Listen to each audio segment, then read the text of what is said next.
ಕರ್ತನಾಮದಲ್ಲಿ ಸ್ತೋತ್ರ. ಕರ್ತನು ಪರಿಶುದ್ಧನು, ಪರಿಶುದ್ಧನು. ನಮ್ಮನ್ನು ಕೂಡ ಪರಿಶುದ್ಧವಾಗಿ ಜೀವಿಸಬೇಕಂತ ಕರ್ತನು ನಮ್ಮನ್ನು ಬಲಗೊಳಿಸಿದ್ದಾನೆ, ಸ್ಥಿರಗೊಳಿಸಿದ್ದಾನೆ. ನೋಡ್ರಿ, ಇಲ್ಲಿ ಯೋಹಾನು ಬರೆದ ಪತ್ರಿಕಾ 13ನೇ ಅಧ್ಯಾಯ 2ನೇ ವಚನ. ಅವರು ಊಟಕ್ಕೆ ಕೂತುಕೊಂಡರು. ಅಷ್ಟರೊಳಗೆ ಸೈತಾನನು ಸೀಮೋನನ ಮಗನಾದ ಇಸ್ಕರಿಯೋತ ಯೂದನ ಮನಸ್ಸಿನಲ್ಲಿ ಯೇಸುವನ್ನು ಹಿಡಿದುಕೊಂಡಬೇಕೆಂದು ಆಲೋಚನೆಯನ್ನು ಹುಟ್ಟಿಸಿದನು. ಇಲ್ಲಿ ಊಟಕ್ಕೆ ಕೂತ್ಕೊಂಡ್ರು, ಅವರೆಲ್ಲ ಸಂಭಾಷಣೆ ಮಾಡ್ತಾ ಇದ್ದಾರೆ. 3.5 ವರ್ಷ ನೀರಿಲ್ಲದೆ, ನಿದ್ದೆ ಇಲ್ಲದೆ, ಒಂದೇ ಆಲೋಚನೆ, ಭಾರ, ಹೃದಯ ಎಲ್ಲ ಭಾರ ಭಾರ ಭಾರ, ಎಲ್ಲ ಪ್ರಪಂಚಕ್ಕೋಸ್ಕರ ಭಾರ. ದೇವರಿಟ್ಟ ಆಶೆ ನೆರವೇರಿಸಬೇಕು ಅಂತ ದೇವರಿಗೆ ಒಂದು ಭಾರ. ಇಷ್ಟು ನನಗೆ ಕೊಟ್ಟಿದ್ದಾನೆ ದೇವರು, ಇಷ್ಟು ಆಳವಾದ ಅನುಭವ ಕೊಟ್ಟಿದ್ದಾನೆ ದೇವರು. ಮೋಶೆ ಧರ್ಮಶಾಸ್ತ್ರ ತಂದಿದ್ದಾನೆ, ಇಷ್ಟು ಪ್ರವಾದಿಗಳು ಬರೆದಿದ್ದಾರಲ್ಲ ನನ್ನ ಸಂಗಡ, ನನ್ನ ಪ್ರವಾದಿಗಳೆಲ್ಲ ಮಾಡಿದ್ದು ನನಗೂ ಸಂಗಡ ಮಾತಾಡ್ತಾ ಇದ್ದಾನಲ್ಲ ದೇವರು ಅಂತ ಒಂದು ಭಾರದಿಂದ ದೇವರು ನಮ್ಮನ್ನು ತುಂಬಿಸಿ, ನಮ್ಮಲ್ಲಿರುವ ಆ ಆವೇದನೆಯನ್ನು, ನಮಗೆ ಒಂದು ಭಾರ. ಇಂದಿನ ದಿವಸ ನಮಗೆ ಒಂದು ಭಾರ. ಒಂದೊಂದು ರಾಷ್ಟ್ರ ಹಾಳಾಗ್ತಾ ಇದೆ. ಎಲ್ಲ ರಾಷ್ಟ್ರದಲ್ಲಿ ಅನೇಕರು ಹಿಂಸೆ ಮಾಡ್ತಾ ಇದ್ದಾರೆ. ಎಂಥ ಭಾರ ಭಾರ ಅಪ್ಪ. ರಾಜ್ಯವು ಶಕ್ತಿಯು ಬಲವು ಕ್ರಿಸ್ತನದಾಯ್ತು ಅಂತಂದು ಹೇಳಿದೆಯಲ್ಲ, ಇನ್ನೂ ಏಕೆ ನಡೀತಾ ಇದೆ ಕಿರು? ಯಾಕೆ ನೀನು ಸ್ಪೀಡ್ ಆಗ್ತೀಯಾ? ಸ್ಪೀಡ್ ಆಗಬೇಕು, ಆಗುವಾಗ ಆಗು. ಈಗ ಸುಮ್ಕಿರು, ನೆಮ್ಮದಿಯಿಂದ ಇರು, ನೀನು ಕೆಲಸ ಮಾಡು, ಸಮಯವನ್ನು ಸದುಪಯೋಗ ಮಾಡ್ಕೋ ಅಂತ ದೇವರು ಹೇಳ್ತಾ ಇದ್ದಾರೆ. ಇಲ್ಲಿ ಇಸ್ಕರಿಯೋತ ಯೂದನ ಹೃದಯದಲ್ಲಿ ಸೈತಾನನು ಕ್ರಿಯೆ ಮಾಡಿದ್ದಾನೆ. ಸೈತಾನ ಕ್ರಿಯೆ ನಡೀತಾ ಇದೆ. ಒಂದೊಂದು ರಾಷ್ಟ್ರದಲ್ಲಿ ಸೈತಾನನ ಕ್ರಿಯೆ ನಡೀತಾ ಇದೆ. ಬದಲಾವಣೆ ಆಗ್ತಾ ಇದೆ ಅಂತಂದು ತಿಳ್ಕೊಳ್ತಾ ಇದ್ದಾರೆ. ಇಲ್ಲ, ದೇವರ ಸಮಯವನ್ನು ನೋಡ್ತಾರೆ. ಐಗುಪ್ತಿನಲ್ಲಿ ಬಂದಾಗ, ಐಗುಪ್ತಿನಲ್ಲಿ ಕೆಂಪು ಸಮುದ್ರದ ಹತ್ರ ಡೋರ್ಸ್ ಓಪನ್ ಮಾಡಿದ್ದಾನೆ. ಅಲ್ಲಿ ಸಮುದ್ರದಿಂದ ನಡ್ಕೊಳ್ತಾ ಹೋಗಿದ್ದಾರೆ. ಯಾರು? ಇಸ್ರಾಯೇಲ್ ಪ್ರಜರು. ಮೋಶೆ ಎಲ್ಲ ನಡೆದ ಮೇಲೆ ವೈರಿಗಳು ಬರ್ತಾ ಇದ್ದಾರೆ. ಬಂದಲ್ಲಿ ಡೋರ್ಸ್ ಕ್ಲೋಸ್ ಮಾಡಿಬಿಟ್ಟಿದ್ದಾನೆ. ಡೋರ್ಸ್ ಕ್ಲೋಸ್ ಮಾಡಿ ಅಲ್ಲಿ ಬಂಧಿಸಲ್ಪಟ್ಟಿದ್ದಾರೆ. ಯಾರು? ಅಲ್ಲಿ ಡೋರ್ಸ್ ಓಪನ್ ಮಾಡಿದ್ದಾನೆ. ಇಸ್ರಾಯೇಲ್ ಪ್ರಜೆಗಳು ಹೋಗಿದ್ದಾರೆ. ಇಸ್ರಾಯೇಲ್ ಪ್ರಜೆಗಳು ಹೋದ ಮೇಲೆ ಅಲ್ಲಿ ನಡೆಯತಕ್ಕ ಅಂತ ಏನಾಗಿದೆ ಅಂದರೆ, ಅಲ್ಲಿ ವೈರಿಗಳು ಬಂಧಿಸಲ್ಪಟ್ಟಿದ್ದಾರೆ, ಸತ್ತೋಗ್ಬಿಟ್ರಲ್ಲ. ಹಾಗೆ ಇಸ್ಕರಿಯೋತನ ಯೂದನ ವಿಷವಾದ ಬೀಜ ಅಲ್ಲಿ ಕ್ರಿಯೆ ಮಾಡ್ತಾ ಇದೆ. ಸೈತಾನನ ಕ್ರಿಯೆ ಮಾಡ್ತಾ ಇದೆ. ಸೈತಾನನ ಕ್ರಿಯೆ ಮಾಡಿದಾಗ ಅದು ಇಸ್ಕರಿಯೋತ ಯೂದ ಹೃದಯದಲ್ಲಿ ಹುಟ್ಟಿತು. ಏನಂತ? ಯೇಸು ಕ್ರಿಸ್ತನನ್ನು ಬಂಧಿಸಬೇಕು, ಬಂಧಿಸಲ್ಪಡಬೇಕು. ಯೇಸು ಕ್ರಿಸ್ತನನ್ನು ಬಂಧಿಸಲ್ಪಡಬೇಕು, ಯೇಸು ಕ್ರಿಸ್ತನನ್ನು ಮರಣಕ್ಕೆ ಒಪ್ಪಿಸಬೇಕು. ಎಲ್ಲ ಪ್ರವಾದಿಗಳು ಬರೆದಿದ್ದಾರೆ, ಆದರೆ ಹಂಗೆ ನಡೀತಾ ಇದೆ. ಈಗ ಸೈತಾನನ ಕ್ರಿಯೆಯಿಂದ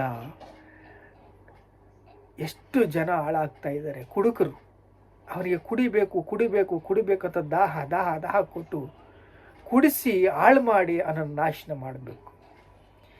ವ್ಯಭಿಚಾರ ಮಾಡೋನು ವ್ಯಭಿಚಾರ ಮಾಡಬೇಕು, ಅವನ ಎಲ್ಲ ಹಾಳಾಗಬೇಕು.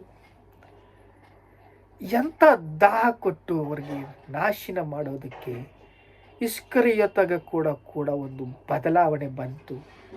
ಅವನು ಯೇಸು ಕ್ರಿಸ್ತನ ಸೃಷ್ಟಿಕರ್ತನನ್ನೇ ಒಪ್ಪಿಸಬೇಕು ಅಂತ, ಶಿಲುಬೆಗೆ ಒಪ್ಪಿಸಬೇಕು ಅಂತ 30 ನಾಣ್ಯಗಳನ್ನು ತೆಗೆದುಕೊಂಡು, ಲಂಚ ತೆಗೆದುಕೊಂಡು ಒಪ್ಪಿಸಿಬಿಟ್ಟ. ಆದರೆ ಯೇಸು ಕ್ರಿಸ್ತನು ದೀರ್ಘ ಶಾಂತಿ, ಎಲ್ಲ ಗೊತ್ತು. ಟುವಾಲ್ ಕಟ್ಕೊಂಡಿದ್ದಾನೆ ಸೊಂಟಕ್ಕೆ, ಒಬ್ಬೊಬ್ಬರು ಕಾಲು ತೊಳಿತಾ ಇದ್ದಾನೆ. ದೇವರು ಕ್ರಿಯೆ ಮಾಡ್ತಾ ಇದ್ದಾನೆ. ಪವಿತ್ರಾತ್ಮನ ಕ್ರಿಯೆ, ಪರಿಶುದ್ಧಾತ್ಮನ ಕ್ರಿಯೆ ಮಾಡ್ತಾ ಇದ್ದಾನೆ. ಒಬ್ಬೊಬ್ಬರು ಕಾಲು ತೊಳ್ತಾ ಇದ್ದಾನೆ. ಆದರೆ ಸ್ವಲ್ಪ ಹೇಳ್ತಾನೆ ಪೇತರು ಕೂಡ, ಅಪ್ಪ ನನ್ನ ತಲೆಯೆಲ್ಲ ತೊಳೆಯೋದು, ನನ್ನ ತಲೆಯಿಂದ ಕಾಲಿನವರೆಗೂ ತೊಳೆಯೋದು, ನೀನು ಸ್ನಾನ ಮಾಡಿ ಬಂದಿಯಲ್ಲ, ನಿನ್ನ ಕಾಲು ತೊಳಿಬೇಕು ಅಂದರೆ, ಇಲ್ಲ ಸ್ವಾಮಿ ನನ್ನ ಸ್ನಾನ ಮಾಡ್ಬೇಕು ಅಂತ ಹೇಳ್ತಾರೆ. ಎಲ್ಲ ಡಿಫ್ರೆಂಟ್. ಅವನು ಡಿಫ್ರೆಂಟ್. ಯಾರು? ಪೇತರು ಡಿಫ್ರೆಂಟ್. ಆದರೆ ಇಲ್ಲಿ ಕಾಲು ತೊಳಿತಾ ಇದ್ದಾನೆ.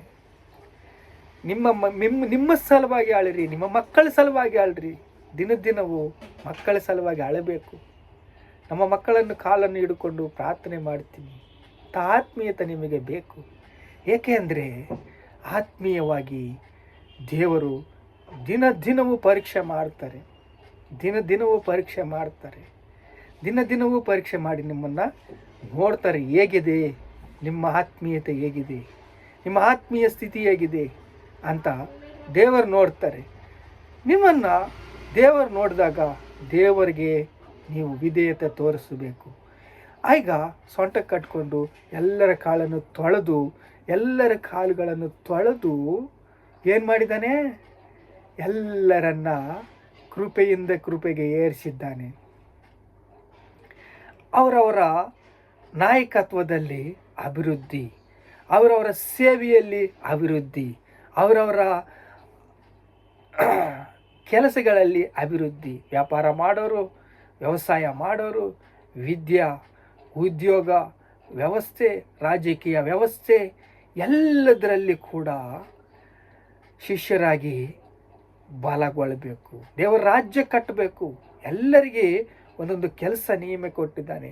ಸೇವೆ ಮಾಡೋನು ಸೇವೆ ಮಾಡಬೇಕು, ಸುವಾರ್ತೆ ಹೇಳಬೇಕು, ವ್ಯಾಪಾರ ಮಾಡಬೇಕು, ಉದ್ಯೋಗ ಮಾಡಬೇಕು, ವ್ಯವಸಾಯ ಮಾಡಬೇಕು, ಬಿಸ್ನೆಸ್ ಮಾಡಬೇಕು, ಪ್ರಾರ್ಥನೆ ಮಾಡಬೇಕು. ಎಲ್ಲ ಕೆಲಸಗಳನ್ನ ಮುಂದಿಟ್ಟಿದ್ದಾನೆ. ದೇವರು ನಮ್ಮ ಪಾದಗಳನ್ನು ತೊಳೆಯೋದಕ್ಕೆ ಇಂದಿನ ದಿವಸ ಸಿದ್ಧವಾಗಿದ್ದಾರೆ. ತನ್ನನ್ನು ತಗ್ಗಿಸಿಕೊಳ್ಳುವುದಕ್ಕೆ ದೇವರು ಸಿದ್ಧವಾಗಿದ್ದಾರೆ. ನಮ್ಮನ್ನು ಪ್ರೀತಿಸುವುದಕ್ಕೆ ದೇವರು ಸಿದ್ಧವಾಗಿದ್ದಾರೆ. ದೇವರು ನಮ್ಮನ್ನು ಬಲಗೊಳಿಸಿದ್ದಾರೆ. ದೇವರು ನಮ್ಮನ್ನು ಸ್ಥಿರಗೊಳಿಸಿದ್ದಾರೆ. ದೇವರು ನಮ್ಮನ್ನು ಸಿದ್ಧಗೊಳಿಸಿದ್ದಾರೆ. ದೇವರ ಪ್ರೀತಿ ಅಂಥದ್ದು. ಭೂಮಿ ಮೇಲೆ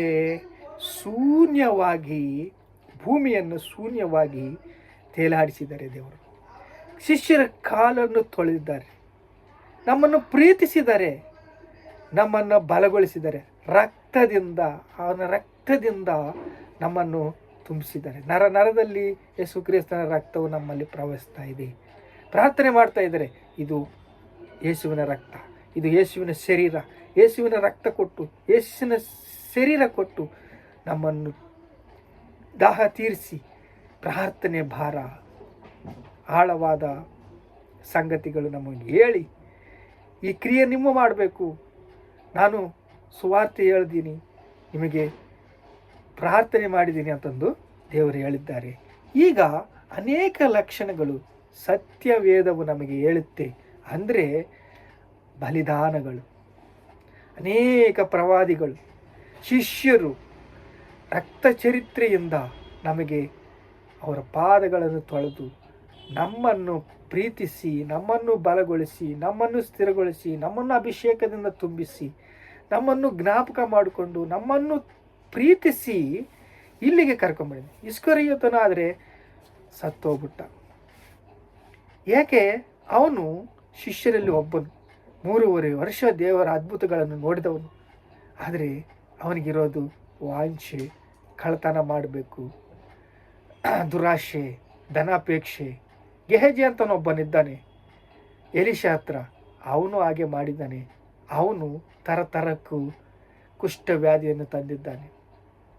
ಈಗ ಇಸ್ಕರಿಯೋತ ಯೂದ ದುರಾಶೆಗೆ, ಧನಾಪೇಕ್ಷೆಗೆ, ಎಲ್ಲ ಈಚ್ಛೆಗಳಿಗೆ, ಅವನ ಜಾರತ್ವ, ಅಪವಿತ್ರತೆ, ಇವೆಲ್ಲ ಕೂಡ ಸೈತಾನನು ಹೃದಯದಲ್ಲಿ ಹುಟ್ಟಿಸಿ, ಅಪೇಕ್ಷೆ ಇದ್ದರೆ ಸಾಕು, ಅಟ್ರಾಕ್ಷನ್ ಇದ್ದರೆ ಸಾಕು, ಎಳ್ಕೊಂಬಿಡುತ್ತೆ.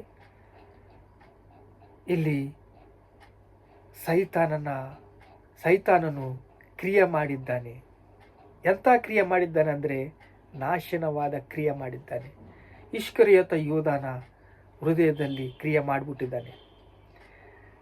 ದುಡ್ಡು 30 ನಾಣ್ಯಗಳನ್ನು ತೆಗೆದುಕೊಂಡು ಅದನ್ನು ಯೇಸು ಕ್ರಿಸ್ತನ ಮಾರಿಬಿಟ್ಟಿದ್ದಾನೆ, ಸೃಷ್ಟಿಕರ್ತನೇ ಮಾರಿಬಿಟ್ಟಿದ್ದಾನೆ. ಈಗ ದುರಾಶೆಗೆ, ಧನಾಪೇಕ್ಷಕ್ಕೆ, ಉದ್ಯೋಗದಲ್ಲಿ, ವ್ಯಾಪಾರದಲ್ಲಿ, ಎಲ್ಲ ವಿಷಯದಲ್ಲಿ ಧನಾಪೇಕ್ಷಕ್ಕೆ ಮಾಡಿದರೆ, ಅಂಥ ಕೆಲಸ ಮಾಡಿದರೆ ನಾವೇ ಹಾಳಾಗೋದು.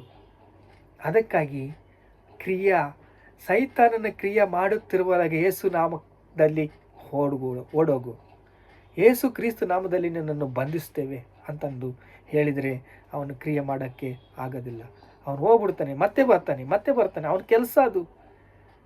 ನಾವು ದೇವರಿಂದ ಆರಿಸಲ್ಪಟ್ಟವರಾದರೆ, ದೇವರ ಹತ್ರ ನಾವು ವಿನಯವಾಗಿದ್ದವರಾದರೆ, ದೇವರ ಸನ್ನಿಧಿಯಲ್ಲಿ ಆಳವಾಗಿ ದೇವರ ಹತ್ರ ನಾವು ಇದ್ದರೆ ನಮ್ಮನ್ನು ಬಲಪಡಿಸ್ತಾನೆ, ಸ್ಥಿರಪಡಿಸ್ತಾನೆ, ಸಿದ್ಧಪಡಿಸ್ತಾನೆ.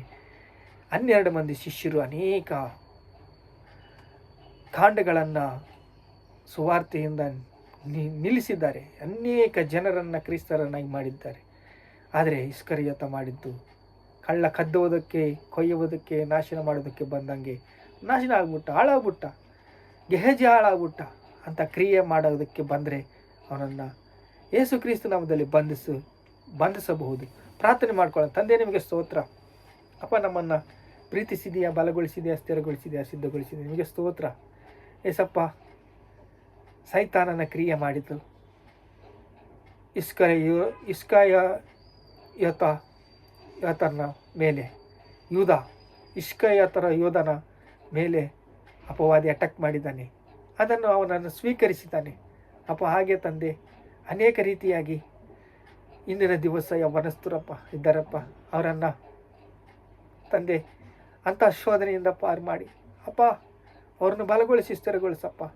ಅನೇಕರು ತಂದೆ ಸೈತಾನನ ಥರ ತಂದೆ ಕಾಟದಿಂದ ಬಿಡುಗಡೆ ಹೊಂದಬೇಕು ತಂದೆ ಅಪ್ಪ. ಅನೇಕ ಮಂದಿ ಬಿಡುಗಡೆ ಹೊಂದಬೇಕು ತಂದೆ. ರಾಜ್ಯವು ಬಿಡುಗಡೆ ಹೊಂದಬೇಕು, ರಾಷ್ಟ್ರವು ಬಿಡುಗಡೆ ಹೊಂದಬೇಕು, ಕಾಂಡಗಳು ಬಿಡುಗಡೆ ಹೊಂದಬೇಕು, ಜಿಲ್ಲೆಗಳು ಬಿಡುಗಡೆ ಹೊಂದಬೇಕು, ಬಿಡುಗಡೆ ಆಗಬೇಕು ತಂದೆ ಅಪ್ಪ.